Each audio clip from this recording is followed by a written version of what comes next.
말씀 함께 보겠습니다. 오늘 주시는 말씀은 사도행전 2장 37절에서 38절 말씀까지입니다. 신약성경 189페이지 사도행전 2장 37절 38절 우리 다 같이 일어나셔서 함께 봉독하도록 하겠습니다. 함께 봉독합니다.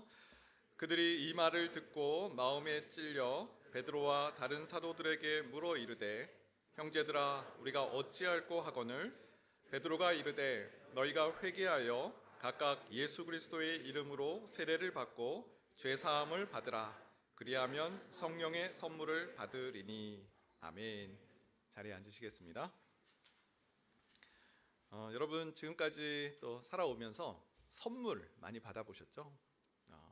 오늘도 어떤 분이 케이크를 이렇게 딱 하나 선물을 이렇게 주셨더라고요. 목사님 당 떨어질 때 좀 드세요 하면서 선물을 좀 주셨는데 제 평생에 잊을 수 없는 선물이 두 가지 정도가 있는 것 같아요.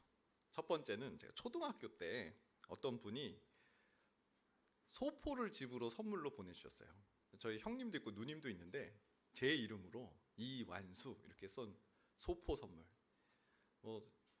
지금이야 택배가 다 있지만 그때는 소포잖아요. 누리끼리 한 그 소포에 딱 선물이 담겨서 제 이름으로 온 거예요.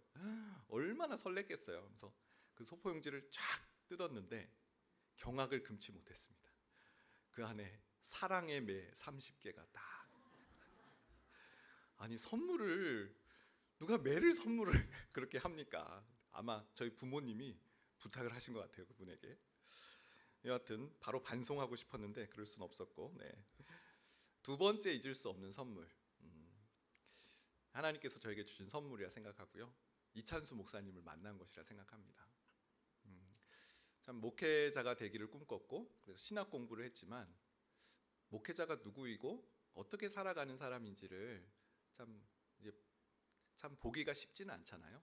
그런데 이찬수 목사님을 가까이서 그분이 고뇌하는 모습, 또 그분이 달려가시는 모습, 또 기도하시는 모습들을 이제 뵈면서 덜 논리적이고 더 사랑해라, 소탐대실하지 마라, 목회자의 디그니티를 잊지 말라는 그 당부의 말씀을 배우고 알게 된 것이 하나님께서 제게 주신 더 큰 선물이라 생각합니다. 오늘 선물에 대한 이야기를 좀 나누고 싶습니다. 여러분 신자는요 반드시 받아야 될 선물이 있습니다. 바로 오늘 설교 제목처럼 성령의 선물을 받아야 됩니다. 성령의 선물이 왜 중요할까요? 저는 괜찮아요. 성령까지는 괜찮아요. 여러분 이러실 수 없어요. 성령은요 우리의 삶을 완전히 바꾸어 주시는 분이시기 때문에 그렇습니다.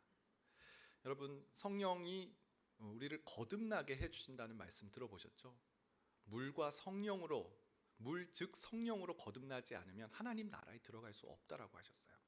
성령은 우리를 거듭나게 해주시는 분이세요. 거듭남다란 말은 또 무슨 말일까요? 니고데모는 어머니 뱃속에서 다시 태어난다는 뜻입니까? 이렇게 물어보기도 했죠. 거듭난다라는 것은 다시 새롭게 되고 다시 태어난다라는 뜻입니다. 죄와 사망의 권세에 눌려있던 인생, 날 때부터 죄인이었고 죄를 생각하고 죄를 먹고 죄의 열매를 맺을 수밖에 없는 죄의 나무와 같은 우리의 인생이었습니다.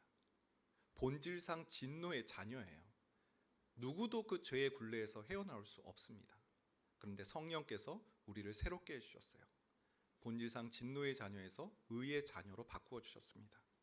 고린도후서 5장 17절에 그런즉 누구든지 그리스도 안에 있으면 새로운 피조물이라 이전 것은 지나갔으니 보라 새 것이 되었도다.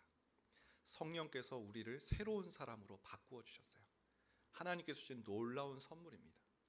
성령은 우리를 거듭나게 하셨을 뿐만 아니라 오늘 하루를 살아갈 때 하나님으로 살아갈 수 있는 영적인 힘을 공급해 주시는 분이세요. 여러분 내가 하나님의 사람인데 이 하나님의 살아갈 그 힘이 없다면 무슨 소용이 있겠어요? 더 괴로울 뿐이죠. 내가 이렇게 살면 안 되는데, 내가 이렇게 살면 안 되는데, 차라리 하나님 모르는 게 더 행복하겠다 싶은 그런 비탄한 말들을 종종 듣습니다. 여러분 하나님의 사람으로 거듭났으면 하나님의 사람으로 살아가야 됩니다. 하나님 주시는 영적인 힘을 공급받을 때 그 삶을 살아갈 수 있는 것이죠. 친척 중에 아직 예수님을 만나지 못한 사촌 형님이 계십니다. 제가 참 좋아하고 저를 또 참 좋아하세요. 종종 연락을 드립니다. 제가 해줄 수 있는 것은 기도해 드리는 거잖아요. 그래서 형님 위해서 좀 제가 기도를 좀 할게요. 제가 어떻게 기도하면 좋을까요? 그럼 사촌 형님이 제가 목사라는 걸 알면서도 나 로또 맞게 기도해줘. 변함이 없어요. 기도할 때마다 로또 맞게. 최근에 전화를 드렸는데 짜증을 내시더라고요. 너 기도하는 거 맞아? 이때쯤 맞아줘야 되는데. 믿음이 없는 사람에게 최고의 선물은 로또일 거예요. 네, 나를 물질적으로 좀 부유하게 하는 거. 그런데요, 신자에게 최고의 선물은 성령의 선물입니다. 성령의 선물. 우리를 새롭게 하시고 새로운 삶을 살아갈 수 있는 힘을 공급하시는 분. 그러면 우리는 성령의 선물을 어떻게 받을 수 있을까요? 성령님은 언제 어떻게 임하시는가요? 오늘 말씀에서 그걸 찾아보기를 원합니다. 첫 번째, 성령께서는요, 기도하는 공동체에 임하신다는 걸 볼 수 있어요. 오늘 마가의 다락방 오순절에 성령님이 최초로 이 교회에 임하는 교회의 태동이 어떻게 시작됐는지를 보여주는 아주 중요한 본문입니다. 마가의 다락방 120명의 제자들이 몰려 있었어요. 사도행전 2장 1절에서 2절인데요. 오순절 날이 이미 이르매 그들이 다 같이 한 곳에 모였더니 호련히 하늘로부터 급하고 강한 바람 같은 소리가 있어 그들이 앉은 온 집에 가득하여. 자, 다 같이 한 곳에 모였는데 그들이 누굴까요? 그 앞구절에 나오면 예수님의 제자들 명단들이 다 나와 있습니다. 예수님의 11 제자들, 예수님의 형제들, 예수님의 어머니, 120명의 성도들이 다 같이 모여 있을 때 성령님이 임하셨다는 거죠. 자, 모여 있었다. 다 같이 모여 있었는데 그들이 뭔가를 했을 거 아니에요. 그냥 모여서 그냥 가만히 얼굴만 보는 건 아니었을 거 아니에요. 사도행전 1장 14절에 그들이 모여서 뭘 했는지를 소개하고 있어요. 여자들과 예수의 어머니 마리아와 예수의 아우들과 더불어 마음을 같이하여 오로지 기도에 힘쓰더라. 다락방은 지금 완전 부흥회 같은 현장이에요. 예수님의 제자들과 또 예수님과 함께했던 동고동락했던 예수님의 친인척들, 예수님의 어머니, 형제들이 다 같이 모여서 마음을 같이 해서 오로지 기도하기에 힘쓴 그곳에 성령님이 임하셨다라는 것이죠. 여러분, 성령님의 역사는 구약 시대도 분명히 있었어요. 창세기 1장 2절에 보면 창조 사역 때부터 우리가 세상을 창조할 때 성령님께서도 그 일에 함께 하셨어요. 근데 구약 시대에 나타난 이 성령님의 역사는 매우 임시적이고 제한적이고 아주 소수의 사람들에게만 그렇게 임하셨던 것을 볼 수 있어요. 대표적인 예로 삼손을 들 수 있죠. 삼손에게 하나님의 영이 임했어요. 그가 괴력을 발휘해서 블레셋과의 싸움에서 승리했어요. 하지만 그가 범죄하고 하나님을 떠났을 때 하나님의 영이 그를 떠났는데 그것을 그가 인지하지 못했다라고 말합니다. 다시 말하면 하나님의 영이 임했어요. 아주 특별한 소수의 사람에게. 하지만 그 영이 떠나가기도 했다는 것을 구약 시대의 그 성령의 역사를 보게 되는데요. 신약 시대에는 좀 달라요. 오늘 사도행전 2장을 보게 되면 소수의 사람이 아니에요. 공동체적으로 하나님께서 성령을 부어주시는 것을 볼 수 있어요. 완전하고 영구적인 성령이 임하신 거예요. 사도행전 2장 4절 우리가 읽지는 않았지만 저는 이 표현이 참 오늘 우리에게 주는 도전이 크다고 생각합니다. 그들이 다 성령의 충만함을 받고 성령이 말하게 하심을 따라 다른 언어들로 말하기를 시작하니라. 여러분 보세요. 소수의 사람이 아니에요. 그들이 모두 다 120명의 성도들이 그 현장에 있었을 때 오로지 기도하기에 힘썼을 때 그곳에 있는 모든 사람이 한 사람도 예외 없이 성령의 충만함을 받았고 성령이 말하게 하심을 따라서 다른 언어들을 말하기 시작했다라는 겁니다.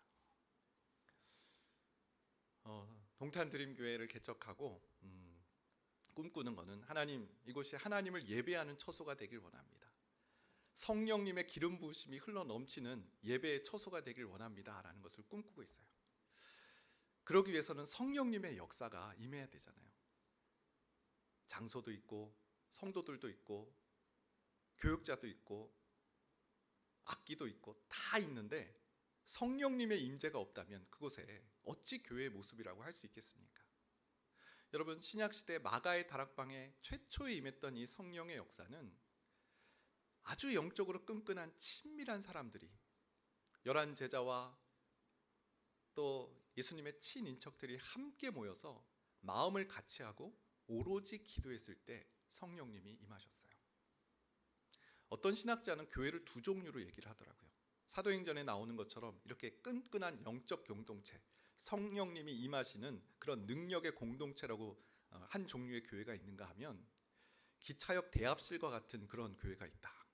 이게 무슨 뜻이냐면, 여러분, 기차역 대합실은 기차를 기다리는 곳이잖아요. 사람들이 많이 모여 있어요. 하지만 이 사람들은 각자의 가는 목적이 다 달라요. 서울로 가고 부산으로 가고 천안으로 가고, 그곳에 그냥 많이 모여는 있지만 서로 바라보는 바도 다르고 잠시 후면 다 떠날 사람들인 거예요. 교회가 그런 모습인 참 안타까운 그런 이야기를 하는 거죠. 여러분, 마가의 다락방에 임했던 이 영적 공동체, 성령님의 임재가 임했던 그 공동체는 기도하는 공동체였어요. 우리가 함께 모여서 기도하고 뜨겁게 마음을 같이 해서 기도함을 통해서 우리가 함께 예배드리는 이 현장 속에 성령님의 선물을 받는, 성령님의 그 임하심을 경험하는 그런 동탄드림교회 모든 성도들 되시기를 축원드립니다. 두 번째는 말씀을 사모하며 듣는 자에게 성령이 임하신다라는 것입니다. 말씀입니다. 말씀. 누가복음 10장을 보게 되면 예수님께서 참 가슴을 답답해하며 참 안타까워하시는 장면이 나옵니다.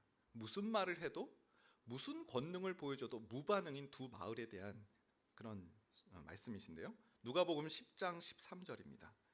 화 있을진저 고라시나, 화 있을진저 벳세다야, 너에게 행한 모든 권능을 두로와 시돈에서 행하였더라면 그들이 벌써 베옷을 입고 재에 앉아 회개하였으리라. 고라신, 벳세다 지명입니다. 가버나움에서 몇 킬로 떨어진 이스라엘 마을이에요. 예수님께서 그곳에서 말씀을 전하시고 권능을 보여주셨음에도 불구하고 반응이 없는 거예요. 안타까워하시면서 화 있을진저, 예수님의 이 통탄해 하시는 이 경고의 말씀을 들어야 됩니다. 이 모든 권능을 두로와 시돈에서 행하였더라면, 두로와 시돈은 이방 민족이에요. 이방 마을이에요. 이방 민족에게 이렇게 전했더라면 그들이 베옷을 입고 회개했을 것이다. 말씀을 들어도, 예배 현장에 나와도 도무지 마음 열지 않는 그 두 마을에 대한 안타까워하시는 예수님의 통탄의 말씀이 나오는 것을 봅니다. 여러분, 성령을 선물로 받은, 사도행전 2장에서 성령을 선물로 받은 사람들은 말씀을 듣고 애통했어요. 사도행전 2장 37절, 그들이 이 말을 듣고 마음에 찔려 베드로와 다른 사도들에게 물어 이르되, 형제들아, 우리가 어찌할꼬 하거늘. 여러분, 이 반응을 보세요. 아유, 좋은 말씀이네. 베드로 선지자가 구약 성경이 정통하신 것 같아. 적절한 요엘 선지자의 말씀을 딱 인용해서 이 상황을 잘 해석해 내셨어. 감탄하고 분석하고 이게 아니에요. 더 나아갔어요. 베드로가 말미에 너희가 십자가에 죽인 못 박은 그 예수 그리스도가 하나님의 아들이시며 그리스도시다라는 말씀을 증거했을 때 큰 무리가, 이 120명의 문도들에게 놀란, 그때 큰 무리가 모였거든요. 방언을 하는 그런 모습들을 보면서 큰 무리가 모였거든요. 베드로가 증거하는 말씀을 통해서 애통해하고 마음의 찔림을 받고 우리가 어떻게 하면 좋겠습니까? 라고 물어보는 그 자리까지 나온 거예요. 여러분, 성령님의 임하심은 말씀과 뗄래야 뗄 수가 없습니다. 사도행전 10장 44절, 베드로가 이 말을 할 때 성령이 말씀 듣는 모든 사람에게 내려오시니, 말씀을 듣는 사람에게 성령님이 내려오신대요. 사도행전 2장에 나온 이 성령의 선물을 받으리니도 베드로의 말씀을 듣는 성도들에게 하나님께 선포하신 말씀인 것이죠. 여러분, 말씀을 듣는 태도가 참 중요한 것 같습니다. 오늘 제가 한 사람을 좀 소개하고 싶어요. 말씀을 듣는 태도, 수용력의 대가입니다. 이 사람의 이름은 스바, 이름이 아니고 스바 여왕입니다. 스바 지역에 있는 여왕, 역대하 9장에 나오는 사람인데요. 스바는 이제 남서쪽, 그 아라비아 남서쪽에 위치한 나라이고 오늘날 예멘 땅이라고 합니다. 유목 생활을 하고 무역을 주로 하는 그런 민족이어서 인도와 아프리카까지 향료를 팔고 이런 유목 민족, 아주 부강한 그런 나라였다고 합니다. 스바 여왕이 솔로몬이 지혜롭다는 소식을 듣고 찾아와요. 그리고 솔로몬이 들려주는 말에 탐복을 하면서 그저 당신 지혜롭습니다 이 정도가 아니에요. 하나님을 찬양하게 돼요. 역대하 9장 8절인데요. 당신의 하나님 여호와를 송축할지로다. 하나님이 당신을 기뻐하시고 그 자리에 올리사 당신의 하나님 여호와를 위하여 왕이 되게 하셨도다. 당신의 하나님이 이스라엘을 사랑하사 영원히 견고하게 하시려고 당신을 세워 그들의 왕으로 삼아 정의와 공의를 행하게 하셨도다 하고, 이 스바 여왕이 보통 사람이 아닙니다. 이방 여인이잖아요. 근데 이 솔로몬의 지혜는 사람의 지혜가 아니라는 것을 발견했어요. 그리고 이 지혜를 주신 분은 여호와 하나님이시고 그 하나님께서 이스라엘을 사랑하셔서 이 솔로몬이란 사람을 세우셨고 그를 통해 이 나라를 경고케 하시기 위해서 정의와 공의를 이루시기 위해서 솔로몬에게 지혜를 주셨구나라는 것을 발견합니다. 그리고 하나님을 찬양하는 이 스바 여왕의 모습을 볼 수 있어요. 스바 여왕에는 조금의 시기심도 없었어요. 그래, 나도 지혜로워. 너만 지혜롭니? 이 소문이 틀린 것 같은데? 그러지 않았어요. 탐복하면서, 수용하면서, 또 솔로몬이 전하는 하나님을 찬양하는 그 자리까지 나왔다는 거예요. 예수님도 이 스바 여왕의 이 듣는 태도, 수용력의 칭찬을 아끼지 않으셨어요? 마태복음 12장 42절인데요. 심판 때 남방 여왕이 일어나 이 세대 사람을 정죄하리니 이는 그가 솔로몬의 지혜로운 말을 들으려고 땅끝에서 왔음이거니와 솔로몬보다 더 큰 이가 여기 있느니라. 예수님께서 바리새인들의 완악한 태도, 말씀을 들어도 바뀌지 않고 말씀을 들어도 반응하지 않는 그 모습에 안타까워하면서 이 예를 드신 거예요. 역대하 9장에 나오는 스바 여왕, 남방 여왕이 바로 스바 여왕인데 말세 그 사람이 심판 때 바리새인 너희들을 정죄할 것이다. 왜냐하면 솔로몬의 지혜로운 말을 들으려고 땅끝에서 왔는데 솔로몬보다 더 큰 이가 여기 계신데 너희들이 어떻게 그렇게 반응하지 않을 수 있냐고 그 남방 여왕이 너희를 정죄할 것이다.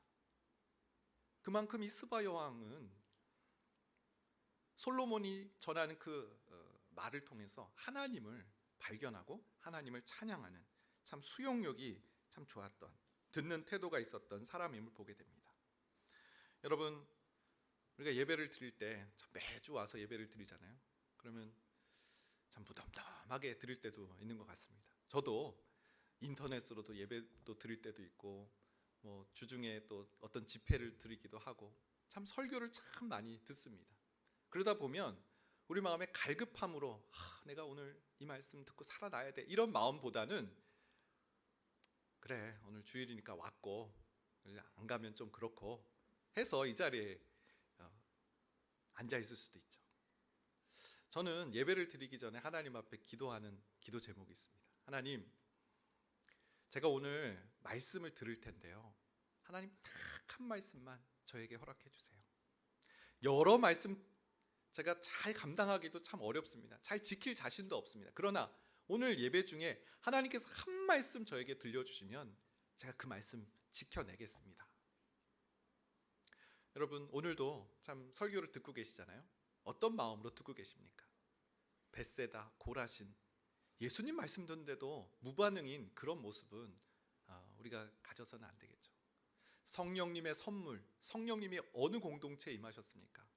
말씀을 듣고 어찌할꼬 반응하는 자에게 임하셨던 것을 기억하는 우리가 되었으면 좋겠습니다. 세 번째, 죄로부터 돌이킬 때 성령님이 임하신다. 성령의 선물을 받는 마지막 세 번째는 죄로부터 돌이키는 삶입니다. 성경을 보게 되면 성령님이 임하시지 않는 현장이 있어요. 성령님이 그곳에 역사하시지 않는 현장이 있어요. 바로 죄 가운데 있을 때 그래요. 에베소서 4장 30절인데요. 하나님의 성령을 근심하게 하지 말라. 성령님을 근심시키지 말라. 데살로니가전서 5장 19절. 성령을 소멸하지 말며 모두 죄와 연관된 그런 말씀입니다. 성령님은 신자를 떠나지 않으세요. 우리는 하나님의 성령의 전입니다. 너희가 하나님의 성령의 전인 줄을 알지 못하느냐? 바울이 그렇게 우리가 하나님의 전이라고 명명했죠.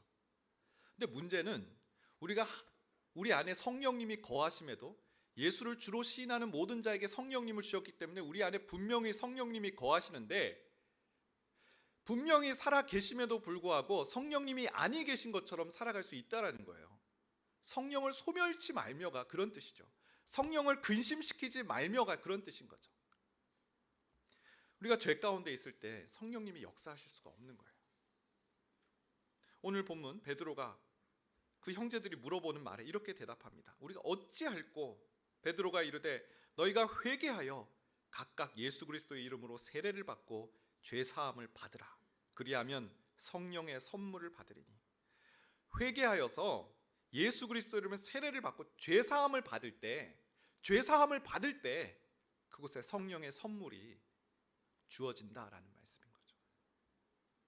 여러분, 회개의 삶, 오늘 주제가 회개입니다. 회개. 성령의 선물. 통회하고 자복하고 하나님 앞에 나와 회개하는 삶 가운데 우리에게 이미 주신 성령의 은혜가 다시 솟게 되어지는 줄 믿습니다. 17세기 청교도 신학자 토마스 왓슨 목사님이 회개에 대해서 아주 명쾌하게 설명을 해주셨습니다. 5가지 회개의 모습을 설명하는데, 첫 번째, 회개는 죄를 발견하는 것이다. 회개의 첫 번째 단계는 내가 죄인이라는 사실을 발견하는 데부터 시작해요. 나는 꽤 괜찮아. 나는 이 정도면 다른 사람은 더 나쁜데 이게 아니에요. 내가 철저히 죄인이라는 사실을 인식할 때 회개가 시작되는 거예요. 탕자가 아버지 집을 떠나서 주염 열매를 맺게 될 때 스스로 돌이키잖아요. 내가 잘못된 길을 가고 있다는 것을 발견하잖아요. 거기서부터 회개가 시작되는 거죠. 두 번째는 죄를 슬퍼하는 거예요. 베드로가 3번 예수님을 부인하는 그런 일이 있었죠. 하인이 여종이 너도 그 자와 함께한 사람들이다 할 땐 나는 그 사람 모른다 저주하고 그랬죠. 닭이 3번 운 다음에 베드로가 그 닭이 우는 소리를 듣고 슬피 울었더라. 죄를 슬퍼한 거죠. 나는 하나님의 사람인데, 나는 예수님의 제자인데, 내가 이렇게 살면 안 되는데, 슬피 우는 베드로의 회개의 모습을 볼 수 있습니다. 세 번째, 죄를 고백하는 것이다. 죄를 그냥 머릿속으로만 그냥 기억하는 게 아니에요. 내가 죄인이지 그냥 머릿속으로만 사변으로 생각하는 게 아니에요. 입술로 고백하는 거예요. 시편 51편에 이 다윗이 부끄러운 죄를 지은 다음에 이렇게 고백하잖아요. 하나님, 내가 죄악 중에서 출생하였으며 어머니가 죄 중에서 나를 잉태하였나이다. 하나님, 저는 죄인입니다. 날 때부터 죄인이었고 어머니 뱃속에서부터 죄 가운데 잉태되었습니다. 나의 죄인됨을 고백하는 삶. 네 번째, 죄를 부끄러워하는 거예요. 사울이 다메섹 도상에서 주님을 만났을 때 나는 내가 핍박하는 예수라, 그 말을 듣고 사흘 동안 금식하면서 통회하는 사울의 모습을 볼 수 있습니다. 얼마나 부끄러웠을까요? 그는 하나님을 위해서 살아간다라고 생각했어요. 누구보다 열심히 살았던 사람이에요. 근데 그 모든 것이 하나님을 핍박하는 일이었다는 사실을 깨닫고 부끄러워서 아마 그는 금식을 하며 그 시간들을 보냈을 거라 생각해 봅니다. 5번째, 죄에서 돌이키는 겁니다. 죄를 고백까지만 하고 똑같이 그 죄에 머물러 있으면 참된 회개라고 할 수 없습니다. 현장에서 간음하다 걸린 그 여인에게 예수님께서 내 죄를 용서하겠다 말씀하시면서 하신 말씀, 다시는 죄를 짓지 마라. 죄의 삶에서 돌이켜라. 더 이상 거기에 머무르면 안 된다라고 말씀하셨죠. 성령의 선물을 받으리니, 우리 신자에게 너무나 중요한 하나님의 선물입니다. 죄 가운데 거하면 성령님이 거하심에도 불구하고 성령 충만한 삶을 살아갈 수가 없어요. 죄를 발견하고, 죄를 슬퍼하고, 죄를 고백하고, 죄를 부끄러워하고, 죄로부터 돌이키는 삶을 살아가는. 그래서 우리 한 사람 한 사람, 모든 사람이 예외 없이 그 마가의 다락방에 성령님의 그 충만한 은혜를 경험했던 것처럼 오늘 이 예배의 자리에 나온 모든 성도들 삶 가운데 성령의 선물을 경험하고 받는 귀한 은혜와 축복이 있기를 주님의 이름으로 축원드립니다. 우리 같이 찬양하겠습니다. 거룩하신 성령이여, 우리 박수 치면서 힘차게 찬양하겠습니다.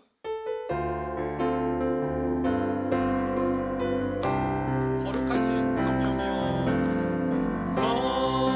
거룩하신 성령이여, 우리에게 임하소서, 우리에게 임하소서. 성령의 불로, 성령의 불로 오셔서 세상 헛된 마음, 세상 헛된 마음 태우소서. 손 들고 주를 바랄 때 성령이여, 성령이여, 아멘. 성령이여 임하소서. 거룩하신 성령이여, 우리에게 임하소서, 우리에게 임하소서. 성령의 불로, 성령의 불로 오셔서 세상 헛된 마음 태우소서. 손 들고 주를 바랄 때 성령이여, 성령이여, 성령이여 임하소서. 영광 할렐루야. 예수의 그 피가 내게 승리 주네, 구원이 되시네. 영광 할렐루야.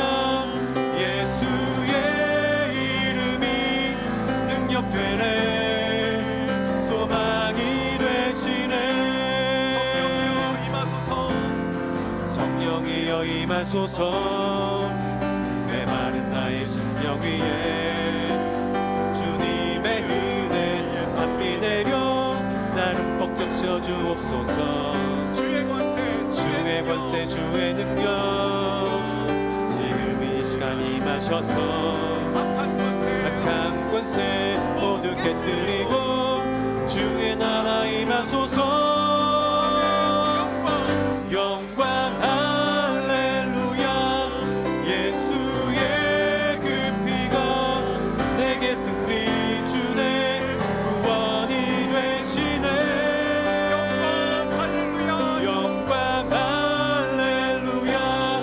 예수의 이름이 능력되네, 소망이 되시네. 성령이여 임하여 주옵소서. 우리가 찬양으로 고백하였던 것처럼 하나님, 내가 성령님을 갈망합니다. 내 안에 이미 와 계신 성령님, 그러나 죄로 인해서 하나님 성령이 마치 소멸된 것처럼 성령님을 근심시켰던 삶이었음을 고백합니다. 이 시간 하나님 앞에 회개합니다. 죄를 발견하고 죄를 슬퍼하고 죄를 부끄러워하고 죄로부터 돌이키기를 결단하며 나아가는 하나님, 우리 성도들 되게 해달라고, 우리 자신이 되게 해달라고, 우리 자신을 놓고 회개하며 기도하며 나가겠습니다. 하나님 감사합니다. 하나님, 성령의 선물을 받아야 우리 영혼이 살아나게 될 줄 믿습니다. 성령의 선물을 받아야 우리 영혼이 다시 회복될 줄 믿습니다.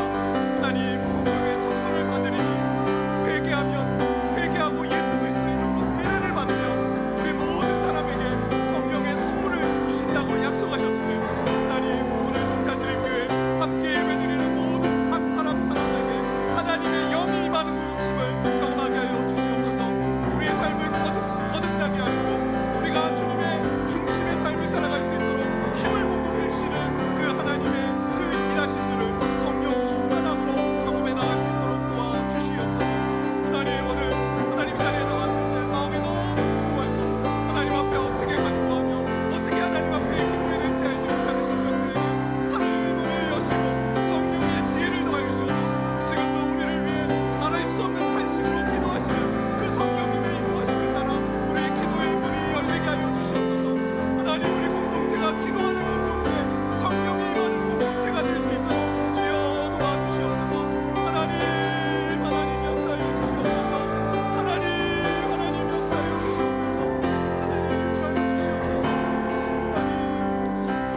기도하겠습니다. 성령의 선물을 받으리니 기도하는 공동체, 함께 뜨겁게 마음을 같이 하는 공동체, 성령님이 임하신다고 하셨습니다. 교회를 위해서 기도하겠습니다. 우리가 교회의 일원입니다. 각 지체입니다. 이곳에 성령님을 뜨겁게 사모할 때 예배 가운데 성령님의 임하심을 경험하게 될 줄 믿습니다. 동탄드림교회 예배 가운데, 기도회 가운데 성령님 기름 부어 주옵소서 기도해 주시기 바랍니다. 또한 하나님 말씀을 듣는 태도, 스바 여왕이 그 솔로몬의 지혜의 말에 탐복하며 하나님을 찬양하였던 것처럼 하나님, 우리가 하나님 고고한 자세로 벳세다와 고라신처럼 그렇게 하나님 말씀 듣지 않게 하여 주옵소서. 내가 오늘 이 말씀 들어볼 만하네, 하나님 그런 태도가 아니라 하나님, 죄인된 내가 주님 앞에 나왔습니다. 한 말씀만 듣게 해 주옵소서. 한 말씀만 듣고 한 주간을 살아낼 수 있는 힘을 공급해 주옵소서. 그런 열린 마음과 우리가 어찌 알고 기도했던, 그렇게 하나님 구했던 그 마가의 다락방의 사람들처럼 함께 그렇게 말씀을 듣게 하여 주옵소서. 우리 기도 제목과 함께 기도하며 나가겠습니다. 하나님 주시옵소서. 아버지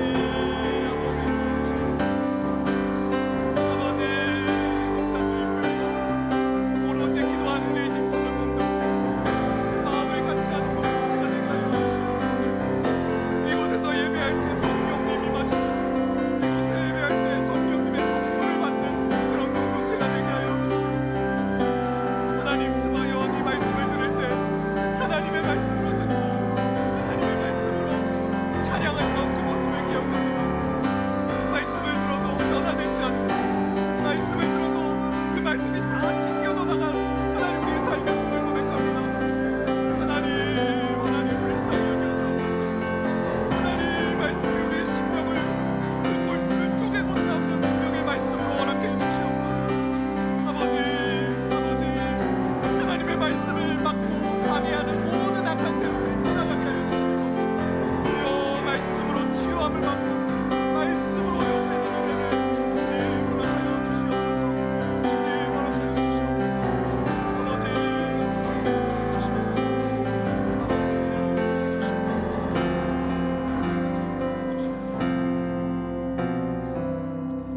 하나님, 감사합니다.